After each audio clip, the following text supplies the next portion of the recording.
வணக்கம். இன்னைக்கு நாம ஒரு முக்கியமான விஷயத்த அலச போறோம். நியூ ஜெனரேஷன் மீடியா கார்ப்பரேஷன் மற்றும் புதிய தலைமுறையோட ஊடக பயணம் பத்தி தான் இந்த தொகுப்புல பார்க்க போறோம். ஒரு சாதாரண அச்சு இதழ ஆரம்பிச்சு மக்கள் மத்தியில எப்படி இவ்ளோ பெரிய வீச்ச அவங்க உருவாக்குனாங்கன்னு கொஞ்சம் ஆழமாவே பார்க்கலாம். வாங்க. நம்ம அலசலோட சுருக்கம் இதுதான். முதல்ல புதிய ஊடக தலைமுறை, அடுத்து செய்திகளை தாண்டி அவங்களோட பயணம், அப்புறம் ஒலிபரப்பு மற்றும் டிஜிட்டல் வளர்ச்சி, இறுதியா அவங்களை எப்படி தொடர்பு கொள்வதுன்னு வரிசையா பார்க்க போறோம். சரி, புதிக்குள்ள போயிடலாம். ஒரு புதிய ஊடக தலைமுறையோட உதயம். அக்டோபர் 2009ல கொஞ்சம் பின்னாடி போய் பார்ப்போம். சென்னையில இருந்து புதிய தலைமுறை அப்படிங்கிற ஒரு வார இதழ் அப்பதான் முதலா ஆரம்பிக்கப்படுது.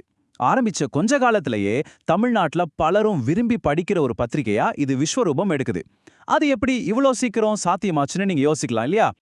அதுக்கு முக்கிய காரணம் அவங்களோட அந்த நடுவுநிலையான அணுகுமுறை தான். எந்த ஒரு அரசியல் சார்பும் இல்லாம உண்மையா சொல்ற புலனாய்வு இதழியல் மேல அவங்க வச்சிருந்த உறுதியான நம்பிக்கை. இதனாலேயே வாசகர்கள் மத்தியில அவங்களுக்குன்னு ஒரு தனி இடம் ரொம்ப சீக்கிரமாவே கிடைச்சது. முக்கியமா அவங்க 3 விஷயங்கள்ல ரொம்பவே கவனம் செலுத்தினாங்க. தமிழ்நாடு அரசியல், சமூக பிரச்சனைகள், அப்புறம் கல்வி. வெறும் அரசியல் செய்திகளோடு மட்டும் நிறுத்திக்காம சமூக அக்கறையையும் கல்வியையும் சேர்த்து கொடுத்தது அவங்கள மத்த இதழ்கள் கிட்ட இருந்து ரொம்பவே வித்தியாசப்படுத்தி காட்டுச்சு. இப்ப நம்ம இரண்டாவது பகுதிக்கு வருவோம். செய்திகளை தாண்டி அவங்க வேற என்னென்ன முன்னெடுப்புகளை செஞ்சாங்க. மாணவர்களுக்காகவே பிரத்யேகமா கல்வி அப்படின்னு ஒரு துணை இதழையும் அவங்க கொண்டு வந்தாங்க. இது உண்மையிலே ஒரு சூப்பரான முன்னெடுப்புன்னு தான் சொல்லணும்.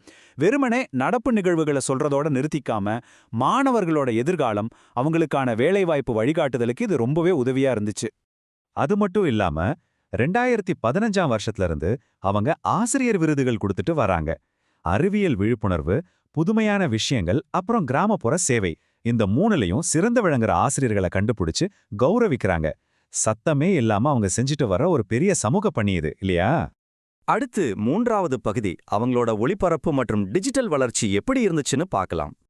இவங்க வளர்ச்சி 2 முனைகள்ல பிரமாண்டமா விரிவடைஞ்சது. ஒரு பக்கம் பாத்தீங்கன்னா 24 மணி நேரமும் பரபரப்பா இயங்குற புதிய தலைமுறை தமிழ் செய்தி தொலைக்காட்சி, அதுவும் சுதந்திரமான நிலைப்பாட்டோட. இன்னொரு பக்கம் த ஃபெடரல் அப்படின்னு ஒரு ஆங்கில டிஜிட்டல் தளம். குறிப்பா ஒவ்வொரு மாநிலத்தையும் பத்தின ஆழமான பகுப்பாய்வுகளை ஆங்கிலத்தில் இதில் வழங்குறாங்க. ஒன்னு உடனுக்குடன் செய்திகள், இன்னொன்னு நிதானமான ஆழமான பார்வை. ரொம்ப சரியான ஒரு கலவை, ரைட்? நம்ம தொகுப்போட கடைசி பகுதிக்கு வந்துட்டோம். இவங்களை எப்படி தொடர்பு கொள்வது? இந்த ஊடக வலையமைப்பை நீங்க தொடர்பு கொள்ளணும்னா விவரங்கள் இதோர் இருக்கு. அவங்க வாட்ஸ்அப் நம்பர் 9003075000. தொலைபேசியில பேசணும்னா 04445969501 அல்லது 9500க்கு கால் பண்ணலாம். இவங்களோட தலைமையகம் சென்னையில் இருக்கிற ஈக்காட்டு தாங்கல்க அமைஞ்சிருக்கு. இன்னும் நிறைய தகவல்கள் தெரிஞ்சுக்கணும்னா புதிய தலைமுறை .com அப்படிங்கிற அவங்களோட அதிகாரப்பூர்வ இணையதளத்தையும் நீங்க செக் பண்ணி பார்க்கலாம். இப்போ உங்களுக்குள்ள ஒரு சுவாரஸ்யமான கேள்வி எழலாம். சமீபத்திய நிகழ்வுகள் பத்தின இன்னும் ஆழமான தகவல்களை நீங்க தேடிட்டு இருக்கீங்களா? இல்ல இது மாதிரி ஒரு பெரிய முன்னணி தளத்துல உங்க சொந்த படைப்புகளை எப்படி வெளியிடுறதுன்னு யோசிக்கிறீங்களா?